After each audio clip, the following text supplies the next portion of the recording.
Hakikaten gazı alıyorsun. Gidiyor araba diyorsun. Peki bu olayın mantığı ne arkadaşlar? Yani pedal box'ı neden kullanıyorsun? Bunları birbirine monte ettikten sonra arabayı çalıştırmaya başlıyoruz.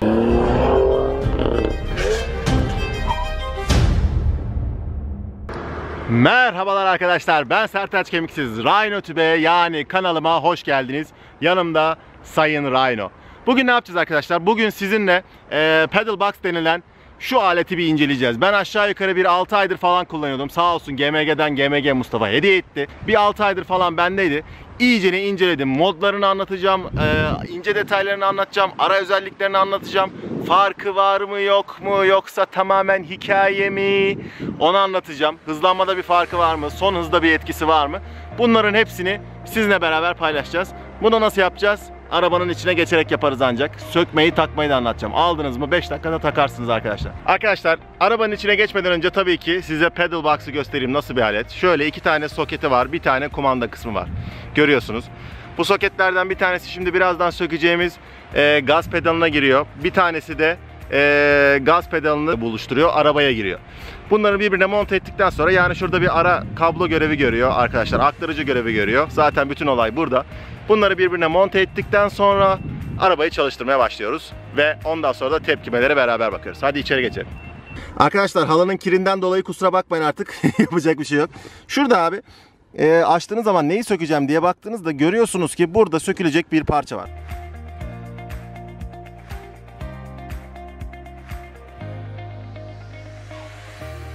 Bunu da aldık. Bunu aldıktan sonra yapmanız gereken çok önemli bir şey var. Sakın bunu çekerek, kendinize doğru çekerek çıkarmaya çalışmayın arkadaşlar. Bunu yukarıya doğru kaydırmanız lazım. Yukarıya doğru kaydırarak ancak kurtarıyorsunuz. Çünkü şurada görebileceğiniz çentik var. Bunu yukarıya doğru kaydırmazsanız pedalınızı kırarsınız. Aman diyeyim, gözünüzü seveyim.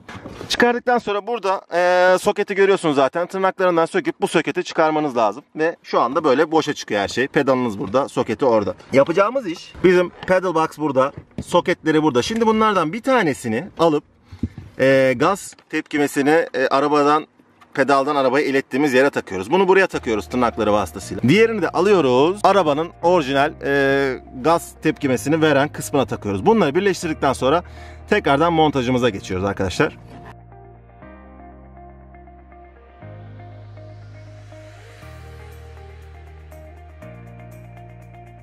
Evet arkadaşlar, gördüğünüz gibi pedal box montajımızı gerçekleştirdik. Az önce izlediğiniz gibi şöyle kablolarını da sakladık bir güzel. Şimdi isterseniz gelin birazcık modlarından bahsedelim arkadaşlar. Şu anda spor modunda. Şöyle yaptığımız zaman Sport Plus moduna geliyor. Şöyle yaptığımız zaman ekonomi moduna geliyor. Ve bunların kendi içlerinde 1, 2, 3 diye kademeleri mevcut. Yani oldukça fazla programlama seçeneği bulunuyor. Şu anda kapattım.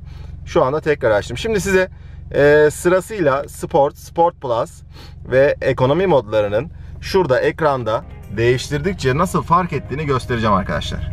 Gelin şimdi size pedal box'ın farkını göstereyim arkadaşlar. Şu anda 2000 devire alıyorum arabayı. Getiriyorum. Tam 2000 devirde bıraktım. Şu anda spor modunu aldım. 2000 devirden ani olarak 3000'e çıktı gördünüz. Spor moddan Sport Plus'a aldım. 3'ten 4000'e geldi. Oradan ekonomiye aldım. Yavaş yavaş 2500'lere düştü. Oradan da kapattım. Geri geldi 2000'lere. Tabi burada mesela şöyle arttırdığımız zaman fark edebiliyorsunuz. İşte bunu Plus'a getirdiğimiz zaman gene fark edebiliyorsunuz. Bunların hepsini gördünüz. Bir de bunu isterseniz gelin yolda test etmeye çalışalım. Evet. Şu anda teori kısmında görmüş bulunuyoruz. Devirleri direkt yukarıya doğru yükseltiyor. İşte Sport'ta 3000'e getiriyor 2000'den. Sport Plus'ta 3500-3800 arasına getiriyor. Ekonomiye aldığımızda da 2500'e getiriyor. Gene normalden biraz daha yüksek modda kalıyor. Ve bunları yapmak çok kolay. Koltuğunuzun altına koyduğunuz zaman ya da yanına koyduğunuz zaman elinizde artık 1-2 yapmadan sonra alışıyorsunuz arkadaşlar. Ben genelde sporda kullanıyorum. Çünkü arabanın performansını gerçekten fazlaca hissettiriyor. Şöyle hantallığını, o gaz tepkimesini, o gecikmeyi ortadan kaldırıyor. Gerçekten kaldırıyor. En başta da söylediğimiz gibi farklarından bir tanesi bu. Gelin bir de bunun yol testini yapmaya çalışalım. Kusura bakmayın, hep size hatırlatmak zorunda kalıyorum ama videoyu beğeniyorsanız lütfen gerçekten beğen butonunu tuşlamayı unutmayın. Hadi devam edelim, detaylarını görmeye başlayalım.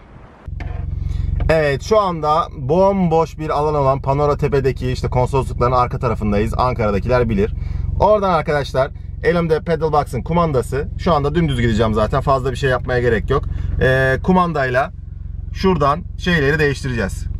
Pedalbox'ın kumandası burada elimde. Kumandayla buradan modları değiştireceğiz. Bakalım nasıl fark edecek. Şu anda dümdüz gidiyoruz. Pedalbox kapalı. Açıyorum. Ayağımı aynı yerden çekmiyorum. Araba hızlandı. Hop. Bir tane daha açıyorum. Bir daha iyicene vurdu. Şu anda gidiyor ve bu modda yavaş gitmenizin imkanı yok. Ayağınızı gazda tuttuğunuz sürece araba hızlanmaya devam ediyor arkadaşlar. Fena bir çukura giriyordum bu arada. Allah korudu. Peki bu olayın mantığı ne arkadaşlar? Yani Pedalbox'ı neden kullanıyorsunuz? Ya da böyle gaz tepkime cihazları neden işe yarıyor ya da işe yaradığını düşünüyoruz? Çünkü genelde turbo araçlarda olan gaz tepkime gecikmesini bu aletler ortadan kaldırıyor. Yani şehir içinde bizim daha rahat kullanmamızı böyle diye olmamamızı sağlayacak olan gecikmeyi, bu gecikme bunun için konuluyor. Yoksa elbette ki BMW mühendisi, Mercedes mühendisi bunu düşünüyor. Bu gecikmeyi arkadaşlar arada bir cihaz oyun yaparak ortadan kaldırıyor. Bu da performansımızı arttırıyor gibi oluyor. Son hıza bir etkisi var mı? Hayır, yok. Ara hızlanmaya etkisi var mı? Bende o kadar ince ölçecek cihazlar yok ama en azından ara hızlanma hissine müthiş derecede etkisi var. Lan araba gidiyor oluyorsun böyle. Yakıt tasarrufunu birazdan söyleyeceğim videonun sonuna doğru. Başka da çok fazla bir üstüne bahsedeceğimiz bir şey yok. Bütün detaylara geçmiş olacağız. Birazdan size işte bunların hepsini anlatıyorum. Şöyle bir avantaj da var. Mesela Sport Plus'a getirdiniz, siz Comfort moddasınız. Konfor moddan kendiniz de spor moda getirdiğiniz zaman tepkiniz biraz daha artıyor. Çünkü zaten arabanın otomatik tepkisi artmış oluyor. Siz bu artan tepkiyi biraz daha arttırıyorsunuz. O yüzden arkadaşlar şehir içinde hem aletin Sport Plus moduyla hem de kendi arabanızın spor moduyla kullanmanızı hiç tavsiye etmem. Çünkü zevksiz bir hale geliyor. Böyle gaza dokundukça araba uçmaya çalışıyor. Böyle bir video çektiğimi düşünsenize, işte arabada da böyle gitmeye çalışıyorsunuz. O yüzden o modu o şekilde kullanmanızı tavsiye etmiyorum. Ama bir drag yaparken şuradan görebileceğiniz gibi mesela bizim büyük oğlanla küçük oğlan yarıştırmıştık. Bununla yani RS4 Rhino'yu yarıştırmıştık. Orada açıktı. Kalkarken ne kadar fişek gibi fırladığını fark ettiniz. Sonradan A4 geçiyor ama orada işte Pedalbox'ın faydası ve farkı ortaya çıkıyordu. Evet arkadaşlar, Pedalbox cihazımızı montajını yaptık. Nasıl takılacağını gösterdik. Size modları gösterdik. Ne gibi farklar yaratacağını araba dururken devirlerde gösterdik. Araba giderken yolda ne kadar fark yarattığını gösterdik. Şimdi ben bunu aşağı yukarı 6 aydır kullanıyorum. Bununla ilgili sizle sonuç paylaşmak istiyorum. Yani benim fikirlerim nedir? Pedalbox bence işe yarıyor mu? 136 beygir, 3 silindirli bir araca sahibim biliyorsunuz. Bu da haliyle arabayı birazcık hantal hale getiriyor. İşte üstünde 20 jant var, işte 305 teker var gibi. Bu şartlar altında Pedalbox denen cihazı kullanmak kesinlikle çok mantıklı ve makul. Neden diyeceksiniz? Çünkü arabanın gaz tepkimesini ciddi anlamda dramatik şekilde değiştiriyor. Yani Sport Plus modunda özellikle şehirde kullanamaz hale gelebilirsiniz. Çünkü her gaza dokunduğunuzda işte 2000 devir farkla açıyor gazı. Yani sen işte gösterdik az önce, 2000 devirdeyken 4000'e kadar çıkartıyor. Bu da her gaza dokunduğunuzda arabanın sizi yapıştırmasını sağlıyor. Şurada görebileceğiniz arkadaşlar videoda egzoz kısmında sonlara doğru her seferinde geriye gittiğimi gördünüz. Her seferinde geriye doğru gaza bastığında beni yasladığını gördünüz. Bazılarınız demiş 136 beygir arabayla bizi mi yiyorsun? Hayır, yemiyorum. Çünkü arabada Pedalbox vardı ve Sport mod açıktı. Spor modun açık olmasından başka da 3. moddaydı. Size ara modları da gösterdim. Kendi içlerinde modları var. 3. moddaydı. Yani gerçekten araba beni yapıştırıyordu arkadaşlar.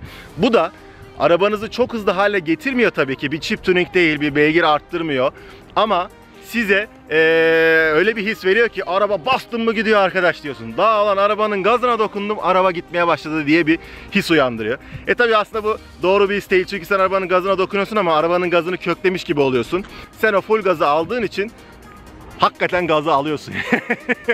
Gidiyor araba diyorsun. O yüzden böyle bir avantajı var. İşte yokuşlarda, hantal arabalarda, ağır arabalarda kesinlikle tavsiye ediyorum. Onun haricinde arkadaşlar yakıt tasarrufu sağlıyor mu? Ben yakıt tasarrufu sağladığını söyleyemem. Yani sağlıyorsa da ben de sağlamadı. Çünkü bastığın zaman, gittiği zaman sen de bir heyecanlanıyorsun yani. Birazcık ona göre kullanıyorsun. O yüzden bence çok fazla yakıt tasarrufu sağlamıyor. Sağladığını iddia edenler var, bilmiyorum. Pedalbox firmasıyla iletişime geçmeye çalıştım, mesaj attım, bana geri dönmediler, ilgilenmediler.